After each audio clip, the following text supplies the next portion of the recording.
सभी विद्यार्थियों को नमस्कार। स्वागत है आप सबका आपके अपने परिवार यूट्यूब विद्यार्थी में। आज की परिचर्चा हम जो करने चले हैं उत्तर प्रदेश लोक सेवा आयोग द्वारा, अन्य प्रदेशों के लोक सेवा आयोग द्वारा तथा कृषि विभाग के जो भी सेंट्रल गवर्नमेंट की जो संस्थाएं हैं उनमें जो भी परीक्षाओं का आयोजन किया जाता है, उनमें कृषि विज्ञान की जो है मानसून और मापक यंत्र से, कृषि के मानसून और मापक यंत्र से संबंधित जो भी क्वेश्चन पूछे गए हैं उनमें से मैं आपको 20 से 25 क्वेश्चन सॉल्व कराऊंगा। इससे आपको ये अंदाजा लग जाएगा क्वेश्चन कहाँ से पूछे जाते हैं, किस टाइप के पूछे, कैसे घुमा फिरा करके पूछे जाते हैं और कौन क्वेश्चन बार बार पूछा जाता है।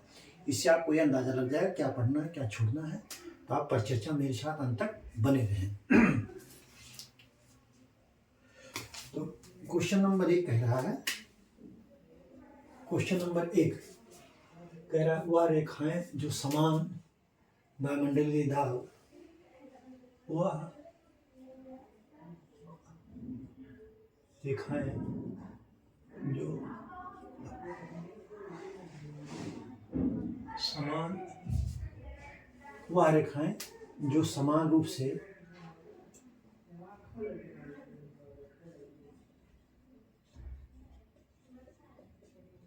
वायुमंडलीय दाब वह रेखाएं जो समान रूप से वायुमंडलीय दाब, दबाव, दाब नहीं दबाव, दबाव वायुमंडलीय दबाव वाले स्थान को जोड़ती हैं।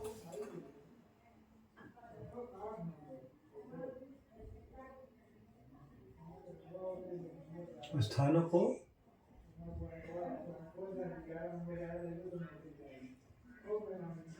जोड़ती है।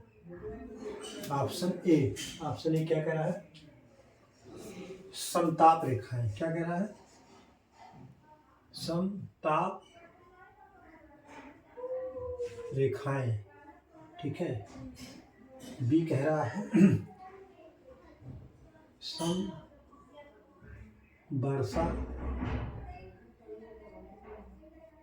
रेखाएं। सी कह रहा है सम दाब रेखाएं। और डी क्या कह रहा है? डी कह रहा है समलवण रेखाएं। क्या? समलवण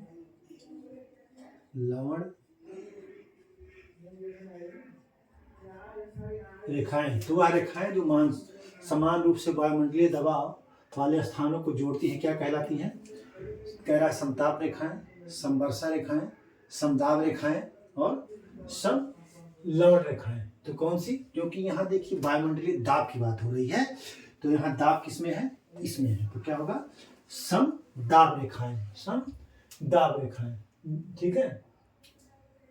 ये इसको कहेंगे इंग्लिश में आइसोबार। इसको आइसोबार इसको कहते हैं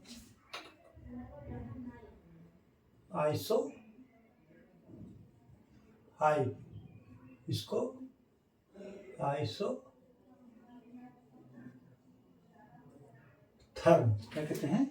आइसोथर्म। ये यहाँ पर नहीं होगा। आइसोथर्म, आइसोहाइट, आइसोबार और ये जो है समलवण भी आप अच्छी तरीके से आइसोहैलाइन। क्या कह रहा है? इंग्लिश में दे देगा कभी कभी आइसोहैलाइन। ठीक है। ये जो है सी आपका सही है। और ये आइसोथर्म समान रूप से वायुमंडलीय दाब न होकर कर यहाँ ताप रेखा रहेगा, ताप को मिलाने वाली जो है। और यहाँ जो है समान रूप से वर्षा वाले स्थान के लिए आइसोहाइट होगा, समदाब का आइसोबार और समलवण जहाँ पर होगा आइसोहैलाइन कहेंगे। ठीक है। आप इसको नोट कर लीजिए। इनमें से कोई कभी कभी पूछा जा सकता है। ठीक, आप इसको नोट कर लीजिए।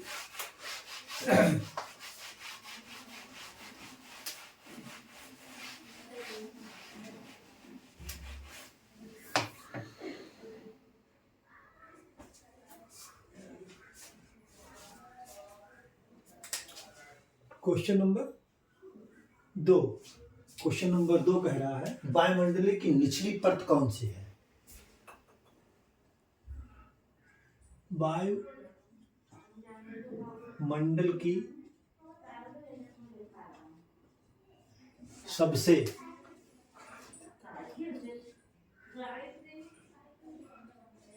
निचली परत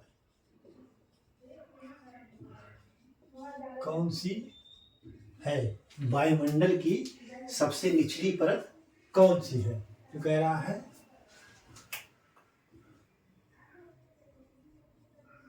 समताप मंडल,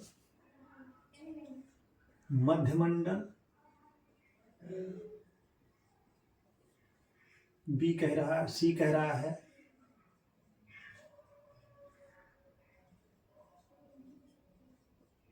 क्षोभ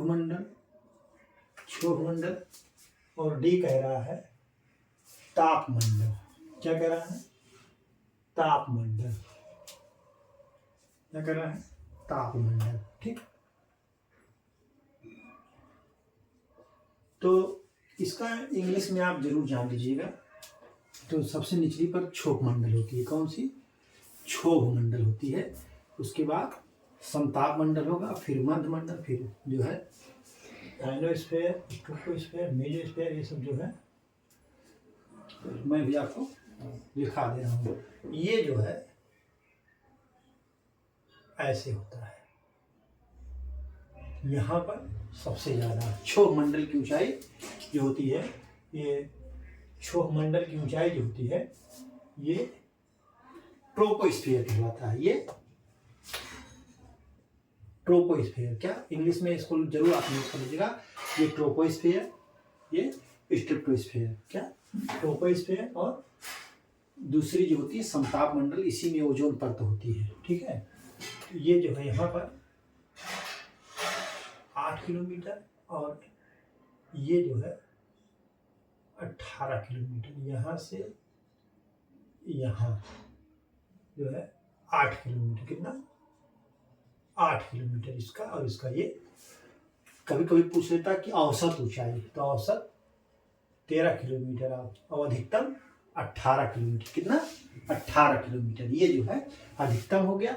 और इसको जब जोड़ेंगे तो औसत इससे 2 से भाग देंगे तो औसत आएगा 13 किलोमीटर। ठीक है। ये कभी कभी पूछ लेता है, कभी कभी पूछता है कि क्षोभ मंडल की औसत ऊंचाई कितना है, तो कितना? 13 किलोमीटर। आप इसको नोट कर दीजिए।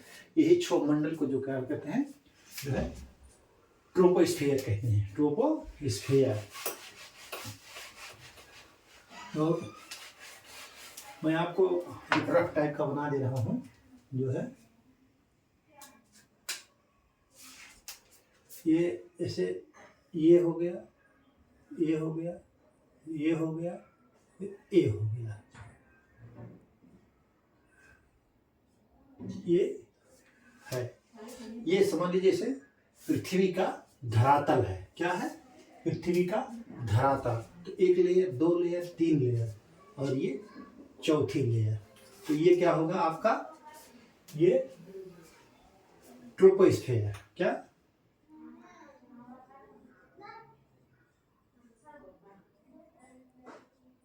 स्फीयर, जिसको कहते हैं इंग्लिश में ट्रोपोस्फीयर, हिंदी में क्षोभ मंडल। ये जो है स्ट्रेटोस्फीयर। कितना? स्ट्रेटोस्फीयर।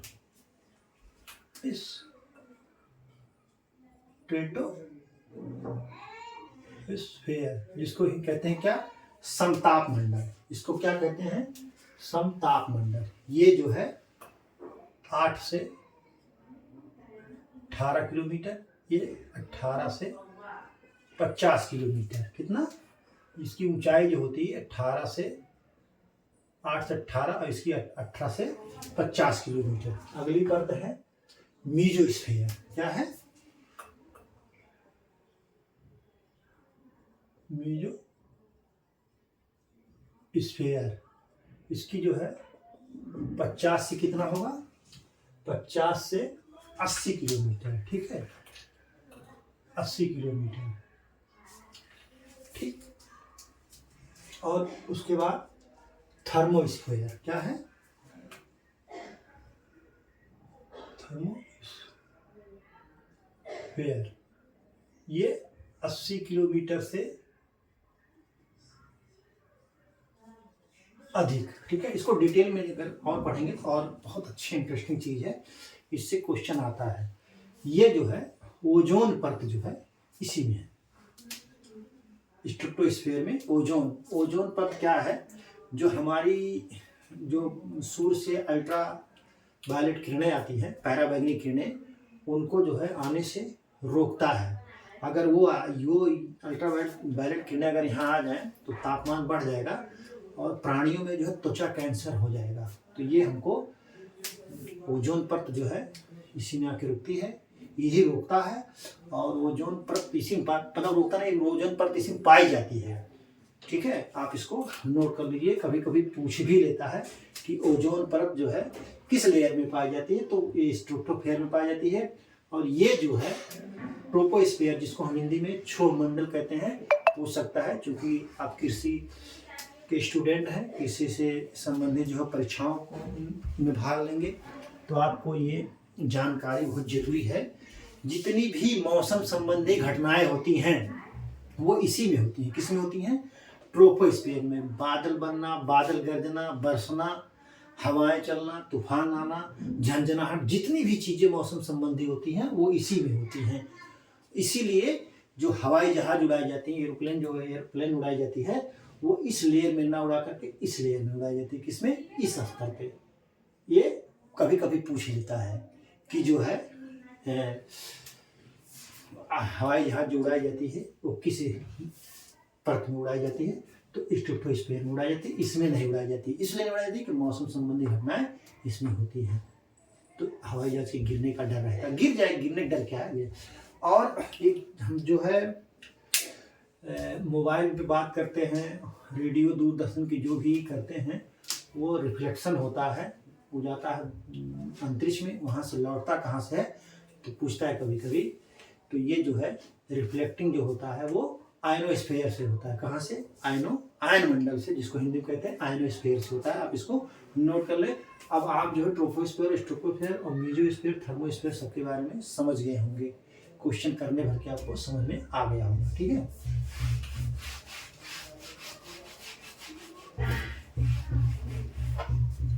क्वेश्चन नंबर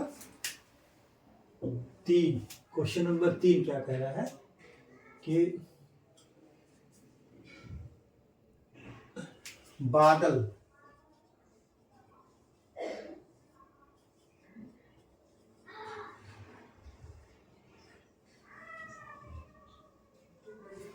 जो लगातार वर्षा के लिए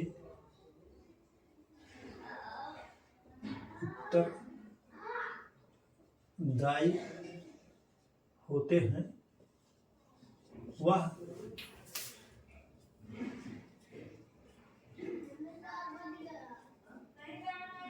कौन सा है?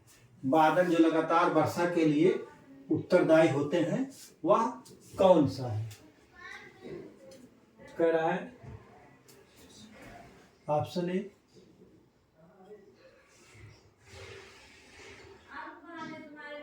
कुमुलस सिरस। क्या कह रहा है? सिरस। और सी कह रहा है जो है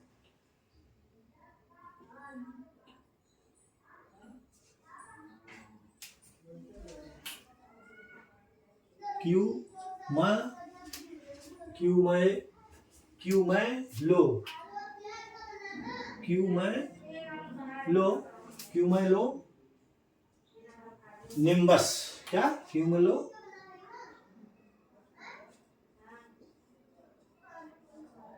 निम्बस। और ऑप्शन डी क्या कह रहा है? ऑप्शन डी कह रहा है अल्टो कुमुलस। क्या कह रहा है? अल्टो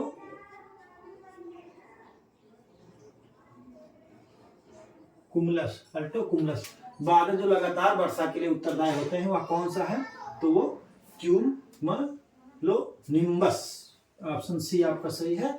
आप इसको नोट कर लीजिए। ठीक है, क्या कर लीजिए? नोट कर लीजिए। ये जो है इनको जो है थंडर हेड भी कहा जाता है। क्या कहा जाता है? थंडर हेड भी कहा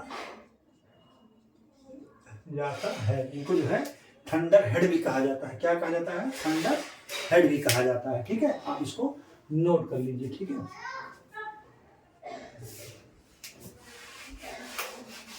अगला क्वेश्चन बहुत ही इंपॉर्टेंट है। ये भी क्वेश्चन, जितने भी क्वेश्चन इसमें सब इंपॉर्टेंट है, सब पूछे जा सकते हैं। अगला क्वेश्चन जो है बहुत ही इंपॉर्टेंट है। कह रहा है कि फ्लेम फोटोमीटर का उपयोग, कह रहा है फ्लेम फोटोमीटर, क्या कह रहा है? फ्लेम फोटोमीटर का उपयोग किसका निर्धारण करने, किसका निर्धारण, फ्लेम फोटोमीटर का उपयोग किसका निर्धारण करने के लिए करते हैं? फ्लेम फोटोमीटर का उपयोग किसका निर्धारण करने के लिए करते हैं? Option A phosphorus, B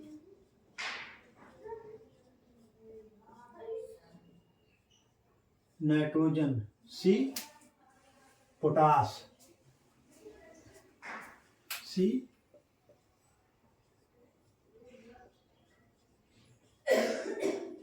potassium, D boron. तो फ्लेम फोटोमीटर का उपयोग किसके लिए करते हैं? फ्लेम फोटोमीटर का उपयोग किसका निर्धारण करने के लिए करते हैं? पोटेशियम का। किसका? पोटेशियम का। आप इसको नोट कर लीजिए। ठीक है, सोडियम का भी करते हैं। पोटेशियम सोडियम दोनों का करते हैं। पोटेशियम का भी करते हैं, सोडियम का भी करते हैं। किसमें?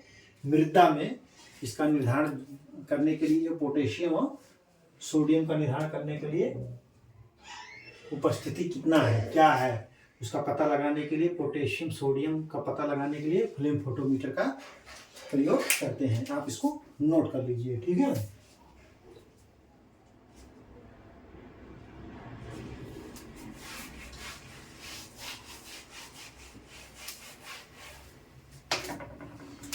फाइव, क्वेश्चन नंबर 5 क्या कहना है? आने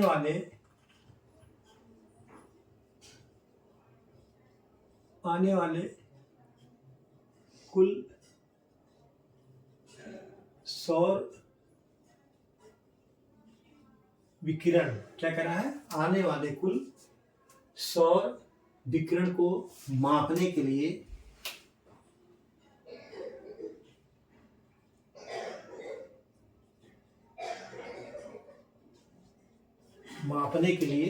कुल सौर विकिरण को मापने के लिए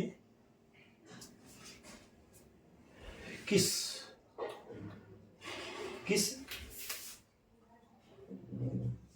यंत्र का प्रयोग करते हैं? कह रहा है आने वाले कुल सौर विकिरण को मापने के लिए किस यंत्र का प्रयोग करते हैं? ऑप्शन ए, क्या कह रहा है? Option A tachometer. क्या? टैकोमीटर। बी क्या कह रहा है? बी कह रहा है जो है टेंसियोमीटर। क्या? टेंसियोमीटर। सी जो कह रहा है पाइरोनोमीटर।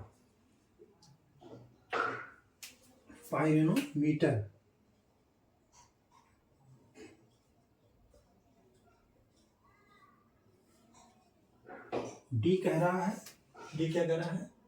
जो है फोटोमीटर। क्या? फोटोमीटर।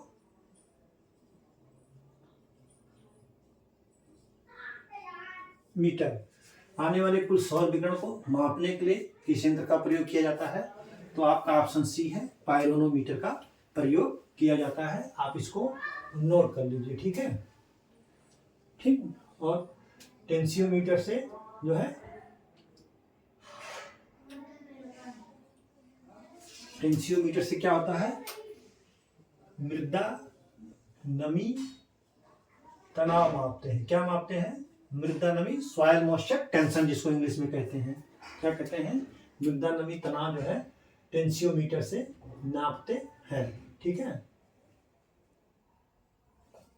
आप इसको नोट कर लीजिए, ठीक है।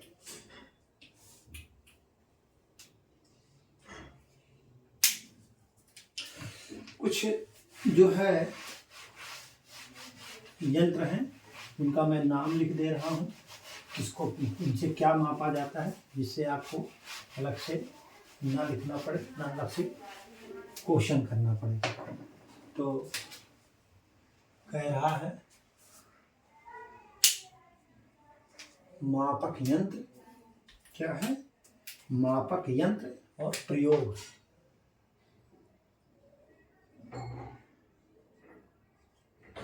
मापक यंत्र और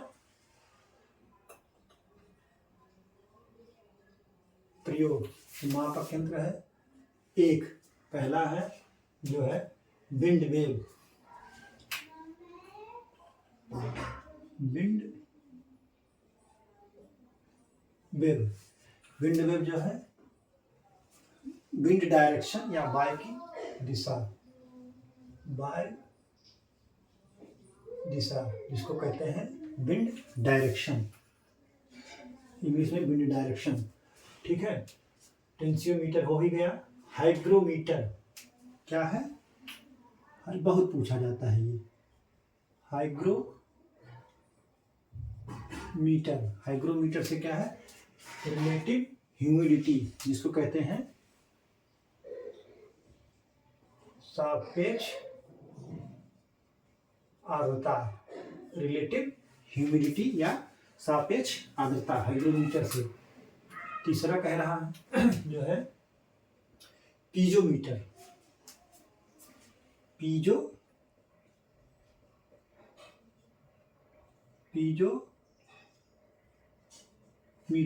पीजोमीटर से क्या नापते हैं? जल स्तर की गहराई, जल स्तर की गहराई, डेप्थ ऑफ वाटर टेबल। क्या? डेप्थ ऑफ वाटर टेबल, ठीक है।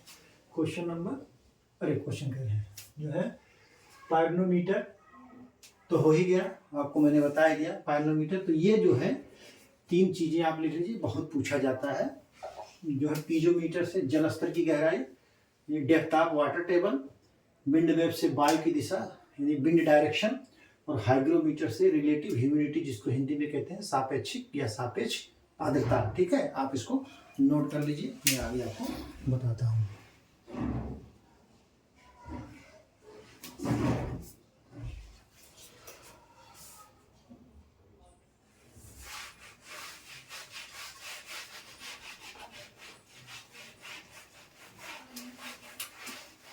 अगला जो है वो अगला क्वेश्चन जो है किसान के लिए बहुत ही महत्वपूर्ण होता है।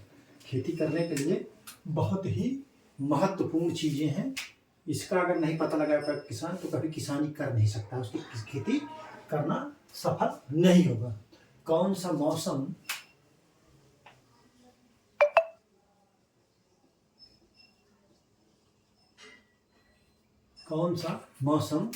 पूर्वानुमान, क्या करा है? पूर्वानुमान किसानों के लिए कौन सा मौसम पूर्वानुमान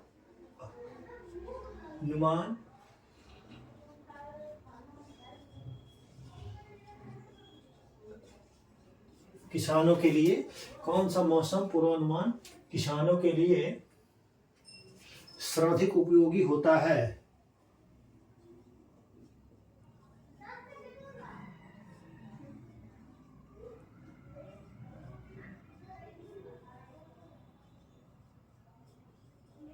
होता है। कौन सा मौसम पूर्वानुमान किसानों के लिए सर्वाधिक उपयोगी? कह रहा है ऑप्शन ए मध्यम अवधि मौसम पूर्वानुमान। फिर बी कह रहा है लघु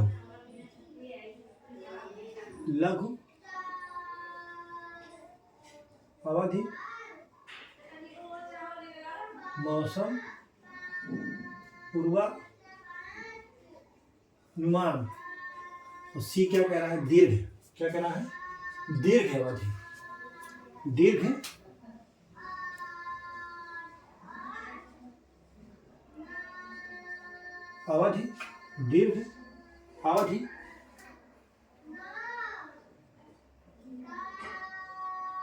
मौसम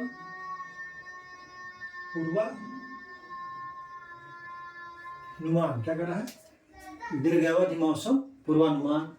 और डी कह रहा है सभी।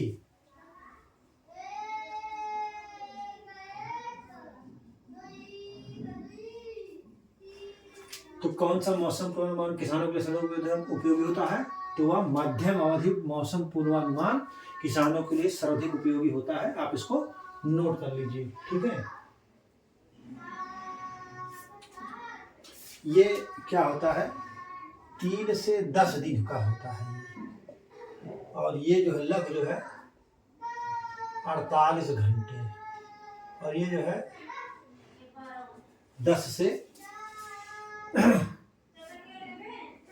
ये 10 से पूरे क्या है? 10 से पूरे मौसम तक, पूरे मौसम तक। देखिए मध्यम अवधि मौसम पूर्वानुमान जो होता है वो 3 से 10 दिन का होता है। अब जैसे आपने मान लीजिए, इसलिए महत्वपूर्ण होता है कि अभी जैसे मान लीजिए आपको मालूम है आपने लघु को कर दिया 48 घंटे का ही अनुमान लगाया कि 48 घंटे बारिश नहीं होगी, और आपने बुआई कर दी, उसके बाद बारिश होगी। और आप जो है अगर ये 10 से पूरे उसका कर रहे हैं, उसके आधार पे खेती कर रहे हैं, तो पता चला आपको पता है कि 10 दिन के बाद बारिश होगी, और जो है और 10 दिन का अनुमान आपको लगा करके बैठे हैं, इसके पहले का आप अनुमान नहीं लगा रहे हो, अभी बारिश हो गई तो नुकसान हो गया। लेकिन अगर आपने 3 से 10 दिन का लगाया तो बहुत अच्छा होता है कि 3 से 10 दिन के बाद के अंदर जो है बारिश नहीं होने की संभावना है, तो हम जो है इसमें बुआई कर सकते हैं, सिंचाई कर सकते हैं, दवा या कोई भी एप्लीकेशन कर देंगे तो नुकसान नहीं होगा बारिश अगर नहीं होगी, ठीक। तो इसलिए 3 से 10 दिन जो है यही मध्यम अवधि मौसम पूर्वानुमान जो है किसानों के लिए सर्वाधिक उपयोगी होता है। इसका किसानों को जानकारी होनी चाहिए, ठीक है। आप इसको नोट कर लीजिए, ठीक।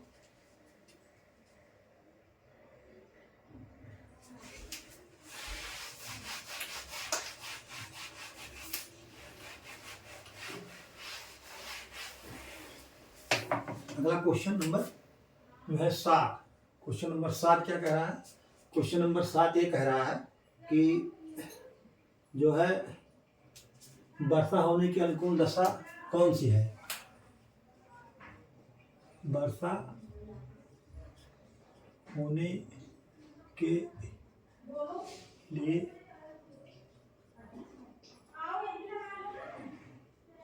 कौन सी दशा अनुकूल होती है? कह रहा वर्षा होने के लिए कौन सी दशा अनुकूल होती है? तो कह रहा है ऑप्शन ए निम्न नमी की मात्रा,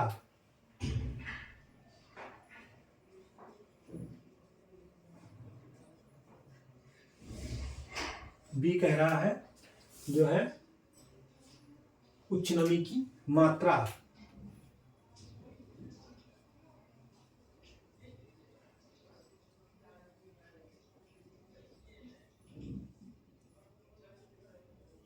और सी कह रहा है वायु का आरोहण।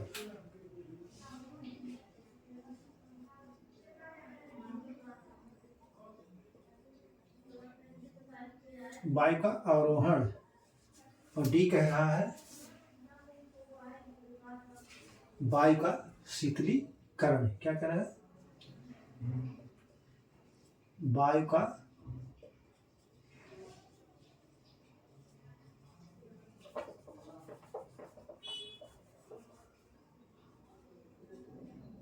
शीतलीकरण।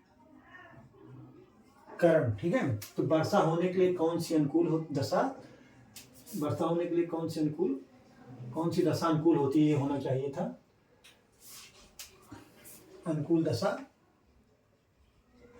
होती है। तो वो कौन सी? उच्च नमी की मात्रा जो है वर्षा होने के लिए होती है।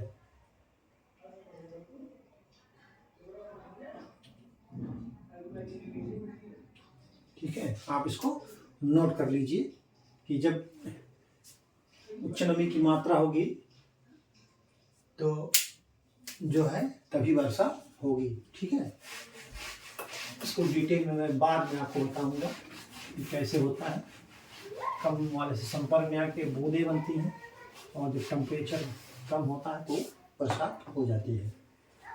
ठीक है, क्वेश्चन नंबर 8।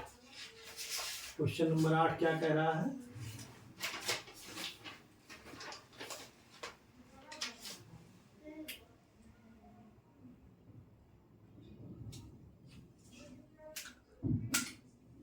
अगला क्वेश्चन देखिए, रिपीट है। क्या है? रिपीट ये है, कह रहा कि जो मृदा जल स्तर होता है उसका मापने के लिए किसका प्रयोग किया जाता है? इसको आप अलग से पन्ने पर लिख लीजिए। पीजोमीटर का प्रयोग जो है मृदा जल स्तर यानी वाटर टेबल को मापने के लिए किया जाता है। पश्चिमी घाट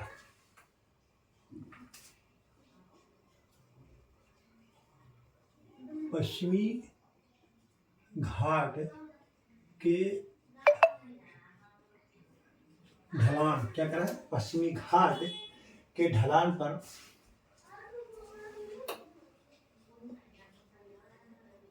वर्षा किस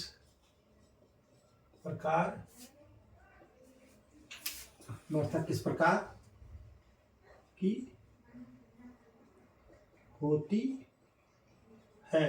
ऑप्शन ए क्या कह रहा है? जो है संवहनीय। बी कह रहा है पर्वतीय। क्या कह रहा है? पर्वतीय।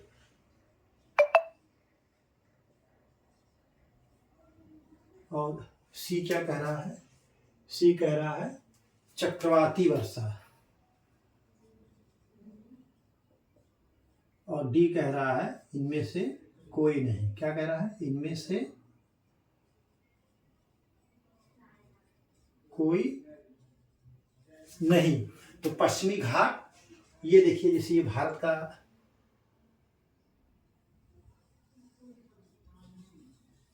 ये ऐसे मतलब ऐसे बना दिया हूँ भारत का नक्शा। तो ये पश्चिमी घाट यहीं पर सब है। तो यहाँ से जो मानसून ऐसे ऐसे चलता है दक्षिण से पश्चिम, दक्षिण पश्चिम से उत्तर पूर्व की तरफ ऐसे आकर के पश्चिमी घाट से जब टकराता है तो उस पार नहीं जा पाता है, क्योंकि इसकी ऊंचाई इतना ज़्यादा है कि जो मानसून है उस तरफ नहीं जा पाता है। तो बारिश यहीं होती है। तो यहाँ पर कौन सी बारिश होती है? पर्वतीय बारिश होती है। कौन सी बारिश होती है? पर्वतीय बारिश होती है। आप इसको नोट कर लीजिए। ठीक है,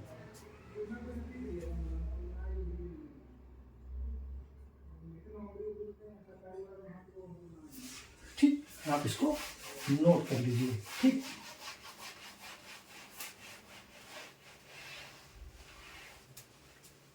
क्वेश्चन नंबर 9।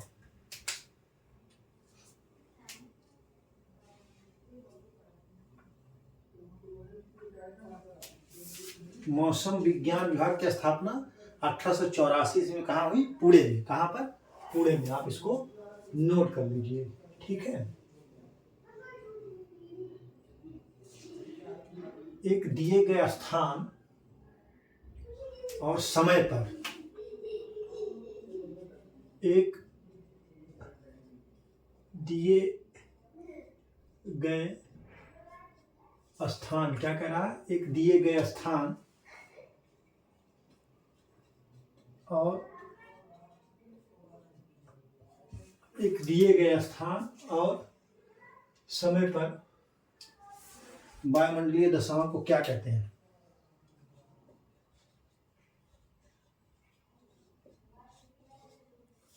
वायुमंडलीय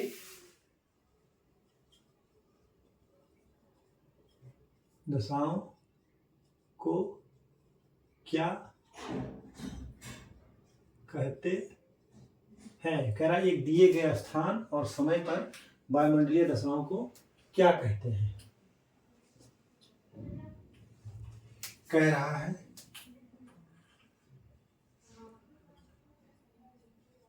मौसम,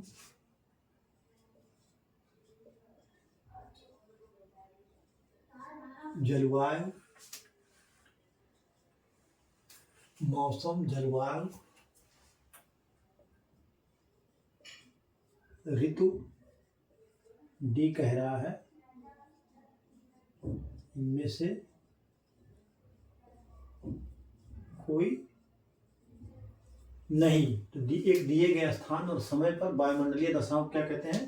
तो मौसम कहते हैं। क्या कहते हैं? एक दिए गए स्थान और समय पर वायुमंडलीय के स्थान को मौसम कहते हैं। और क्षणिक होता है, जिसे कहते हैं ना, आज कैसा मौसम है। आज ये नहीं कहा जाता है कि आज कैसा ऋतु है, ये कहते हैं ना आज कैसा मौसम है, इस समय कैसा मौसम है। तो मौसम जो शॉर्ट ड्यूरेशन का होता है, ठीक है, आप इसको नोट कर लो, ठीक है। ये जो है क्षणिक अवस्था होता है, क्षणिक अवस्था। और मौसम के तत्व क्या क्या है मैं आपको लिखा दे रहा हूं। मौसम के मुख्य तत्व,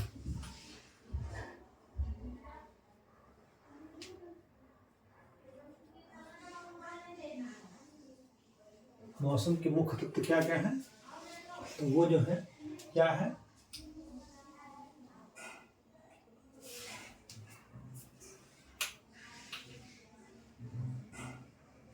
तापमान, वायु का दाब,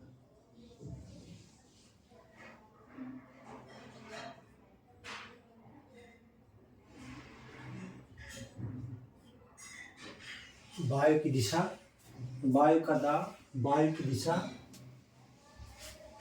वायु की गति,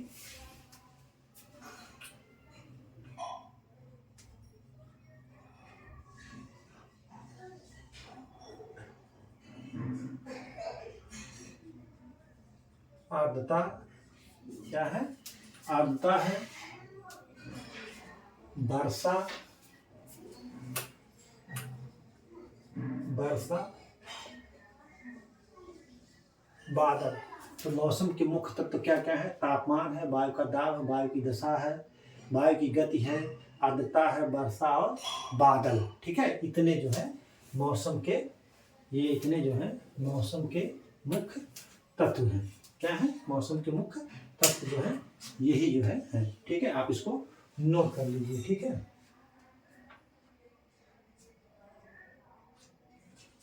अभी एक रिपीटेड क्वेश्चन है, मैं बोल दे रहा हूं, आप लिख लीजिए। क्वेश्चन नंबर 10, ओजोन परत क्षय के कारण क्या होगा? तो ओजोन परत के क्षय के कारण जो है पराबैंगनी जो विकिरण है वो धरती पर पहुंच जाएंगी और यहाँ पर बीमारियां पैदा कर देंगी, ठीक है। टेम्परेचर बढ़ जाएगा, ठीक है। ये जो है CFC गैस इसको बहुत नुकसान पहुंचा रही है। कौन सी? कार्बन फ्लोरोकार्बन, इसको बहुत नुकसान पहुंचा रही है। पूछ लेता है अक्सर कि कौन सी गैस जो है इसको बहुत नुकसान पहुंचा रही है। तो CFC गैस जो है ओजोन परत को, कौन सी? CFC, yes, carbon fluorocarbon. ये क्लोरीन का वो है, किसका है? क्लोरीन का जो है परमाणु है। क्या है ये? क्लोरीन का परमाणु है, कार्बन फ्लोरो कार्बन। ठीक है, ये नुकसान बहुत पहुंचा रहा है किसको, ओजोन परत को। अक्सर पूछ लेता है क्वेश्चन, कभी कभी सामान्य विज्ञान के भी, सामान्य अध्ययन का जो पेपर होता है उसमें भी आता है, एग्रीकल्चर वाले में तो आता ही आता है। ठीक है, आप इसको नोट कर लीजिए। ठीक,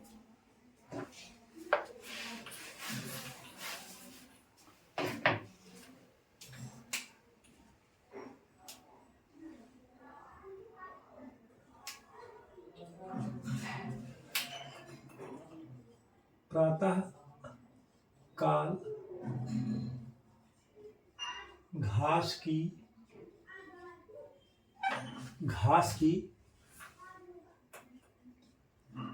पत्तियों के छोर और किनारों, प्रातःकाल घास की पत्तियों के छोर और किनारों पर जमा बूंद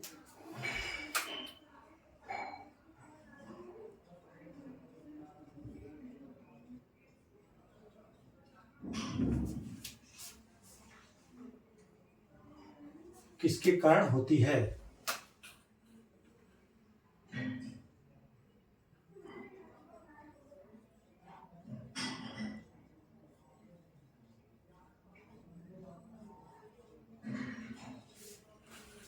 प्रातःकाल घास की पत्तियों के छोर और किनारों पर जमा बूंद किसके कारण होती है, किसके कारण होती है, तो वो होता है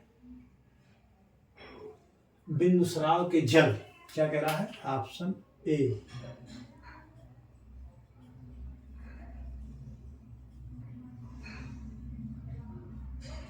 बिंदुस्राव के जल, जिसको क्या कहते हैं हिंदी में, वाटर फ्रॉम गट्टेशन। क्या है, वाटर फ्रॉम गट्टेशन। वायु से ओस, बी कह रहा है वायु से ओस, और सी क्या कह रहा है, सी कह रहा है पत्ती के रस का शेप, पत्ती के रस का शेप, और डी कह रहा है ए सभी। क्या कह रहा है, ये सभी या इनमें से सभी। तो वो बिंदुस्राव के जल जो जिसको इंग्लिश में क्या कहते हैं, गट्टेशन। जैसे ऐसे मान लीजिए पत्ती है, तो यहाँ जो है ऐसे ऐसे ऐसे ऐसे जो किनारा है, ऐसे ऐसे ऐसे ऐसे ऐसे ऐसे बूंद रहती है पत्तियों पर, जो है ऐसे ऐसे बूंद रहती है। आप सुबह जब उठिए जाइए गांव में, देखिए सुबह सुबह जब जाएंगे, खेत के किनारे हो, सड़क के किनारे हो, तो आप देखेंगे जो भी खरपतवार है या कोई भी पौधा है, उसकी पत्तियों पे इस टाइप का रहता है, बूंद, छोटी छोटी बूंद रहती हैं, जिसको ओस कहते हैं गांव में। लेकिन गांव वाले अपनी भाषा में कहते हैं, तो किसके कारण होता है, तो वो बिंदुस्राव के जल। ठीक है, ठीक, ये पानी छोटा छोटा बूंद रहता है। ठीक है, आप इसको नोट कर लीजिए। ठीक है,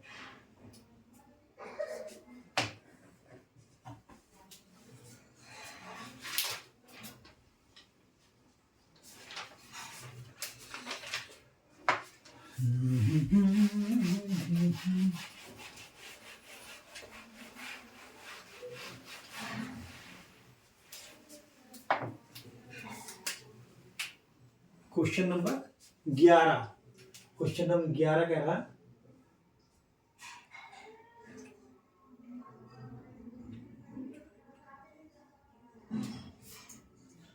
कह रहा है कि जल की गैसीय अवस्था क्या कहलाती है। जल की गैसीय अवस्था क्या कह रहा है, जल की गैसीय अवस्था क्या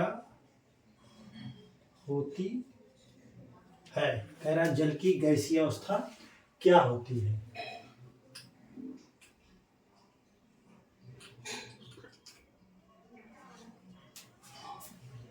ऑप्शन ए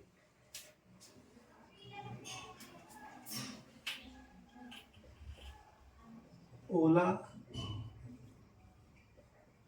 वाष्प,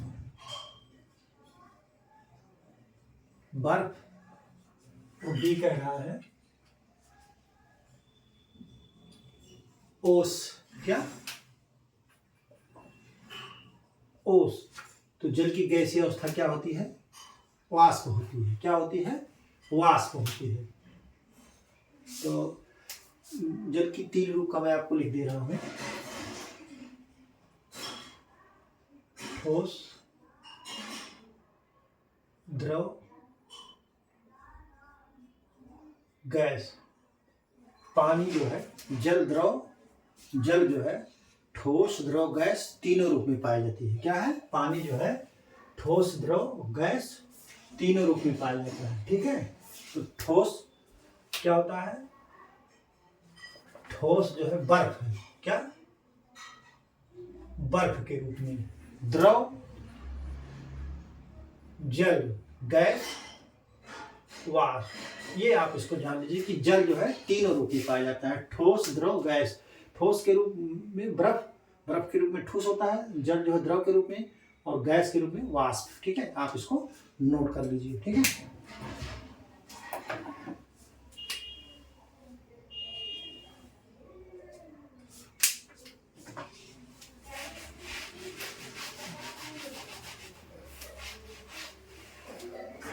क्वेश्चन नंबर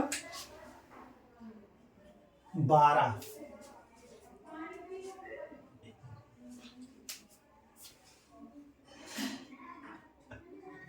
एनीमोमीटर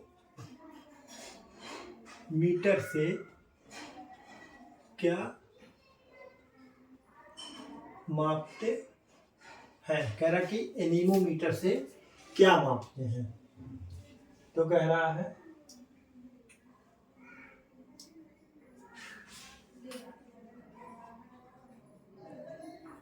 वायु गति।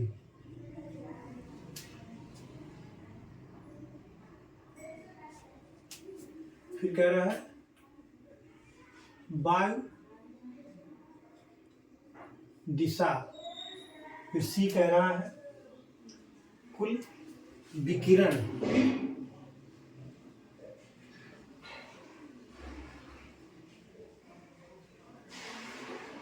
और डी कह रहा है सापेक्षिक आर्द्रता।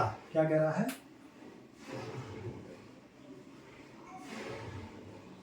सापेक्षिक आर्द्रता। क्या कह रहा है? सापेक्षिक आर्द्रता। एनीमोमीटर से क्या मापते हैं? तो एनीमोमीटर से वायु की जो है गति नापते हैं। क्या नापते हैं? वायु की गति। इससे विंड वेव से जो है वायु की दिशा, और हाइग्रोमीटर से सापेक्षिक आर्द्रता, और जो है एनीमोमीटर से जो है पायरोनोमीटर से जो है कुल विकिरण नापते हैं। ठीक है। तो ये पिछले क्वेश्चन मैंने सबके बारे में दिखाया इसी वीडियो में, जो इसी क्लास में। तो आप उसको ध्यान से देख लीजिएगा। ठीक है, आप इसको नोट कर लो। अगला क्वेश्चन बहुत ही सिंपल है लेकिन बहुत ही महत्वपूर्ण है। ठीक है।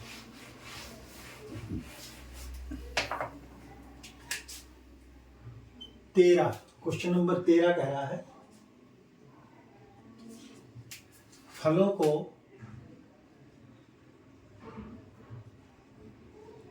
के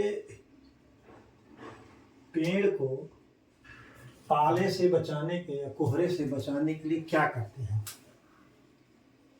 पाला से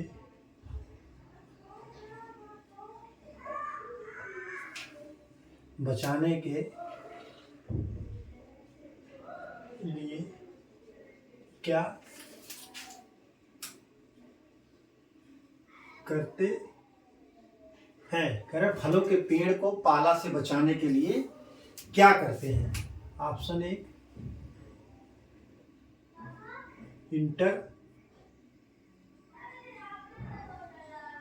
क्रॉपिंग,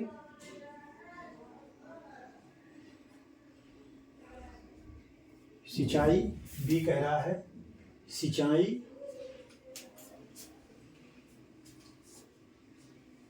सिंचाई, सी कह रहा है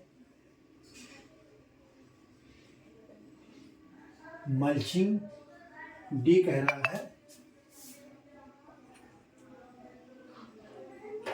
क्या कह रहा है जो है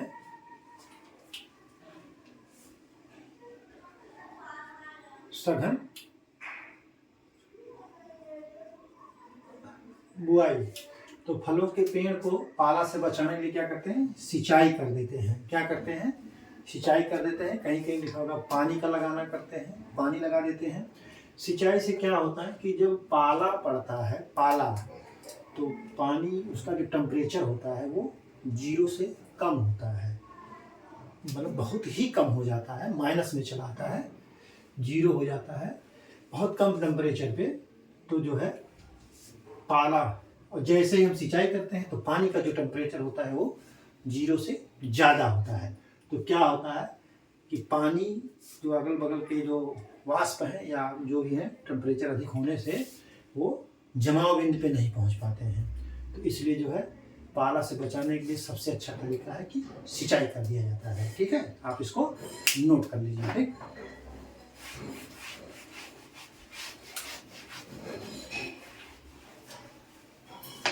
क्वेश्चन नंबर 14, सल्फर डाइऑक्साइड और nitrogen dioxide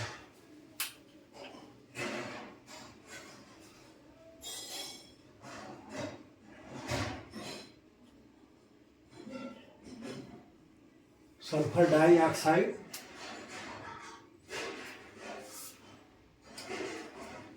sulphur dioxide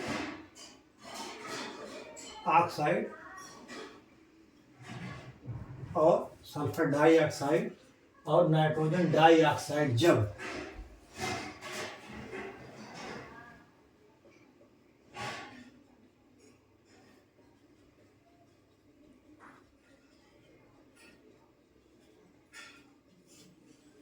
sulphur dioxide और नाइट्रोजन डाइऑक्साइड जब वर्षा जल के साथ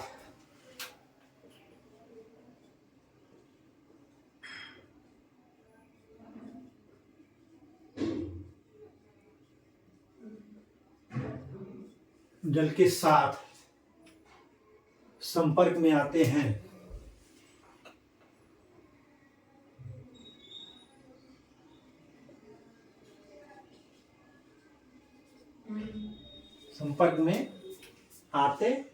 हैं तो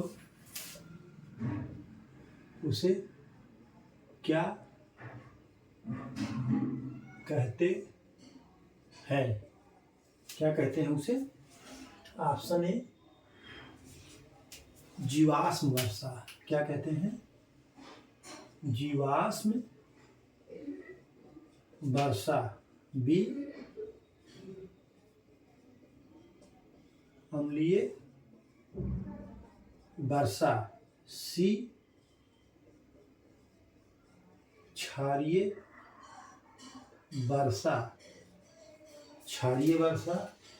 डी जो है क्षारीय और अम्लीय वर्षा कह रहा है। अम्लीय और क्षारीय वर्षा। ठीक है, क्षारीय वर्षा, अम्लीय और क्षारीय वर्षा। तो सल्फर डाइऑक्साइड और नाइट्रोजन डाइऑक्साइड जब वर्षा जल के साथ संपर्क में आते हैं तो उसे क्या होते हैं? कौन सी वर्षा होती है? तो अम्लीय वर्षा होती है। कौन सी वर्षा? अम्लीय वर्षा होती है। ठीक है,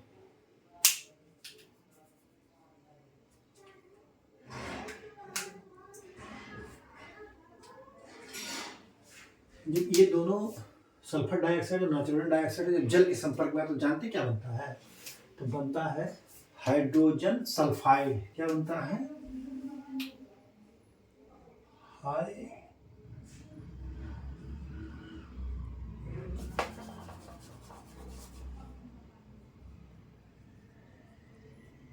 hydrogen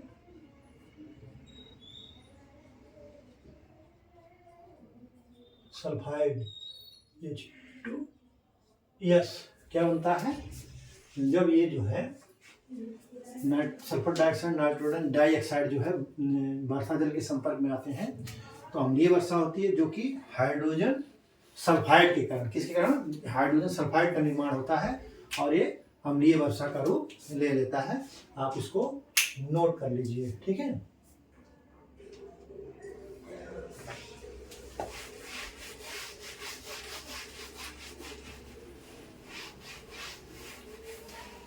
question number 15। Question number 15 क्या कह रहा है? कह रहा है कि सिंचाई की नाली के पानी सिंचाई के नाली के पानी फ्लो को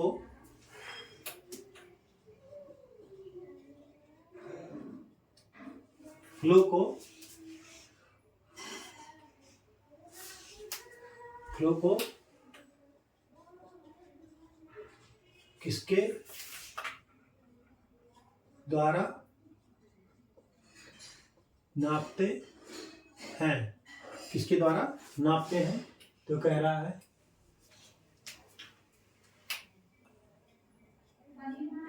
न्यूट्रो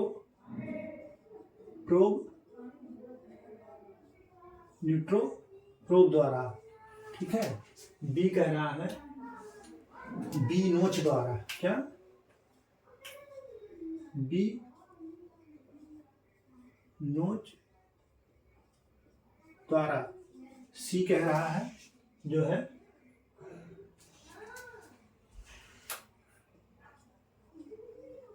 वॉल्यूमेट्रिक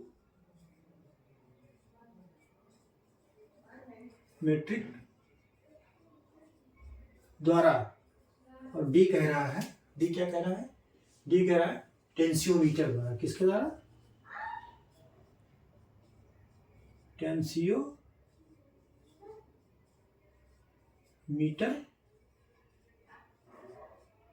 द्वारा, ठीक है। तो कह रहा सिंचाई के नाली के पानी के फ्लो को किसके द्वारा नापते हैं?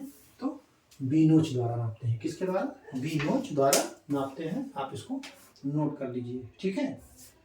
तो आम बोर्ड हमने आपको जो है 15 क्वेश्चन सॉल्व कराए और हमने कवर जो किया है वो 21 क्वेश्चन को कवर किया है। 21 क्वेश्चन, कुछ रिपीटेड क्वेश्चन थे जिनको हमने नहीं लिखा है, और जो कंटेंट हमने उपलब्ध कराया है 30 से 35 क्वेश्चन का कंटेंट आपको उपलब्ध कराया है। तो आज की क्लास में जो भी है सिंचाई से और जो मापक यंत्र हैं, किसी के भी सिंचाई की ही बात हो रही है मापक यंत्र के, उससे संबंधित जो भी क्वेश्चन मैंने पढ़ा है उसको आप पढ़ लीजिए। इससे क्वेश्चन पूछे जाते हैं, आप खुद ही देखे होंगे, पढ़ेंगे तो जान जाएंगे। तो आज की परिचर्चा यहीं पर समाप्त की जाती है। परिचर्चा बने रहने के लिए बहुत बहुत धन्यवाद। Thank you so much.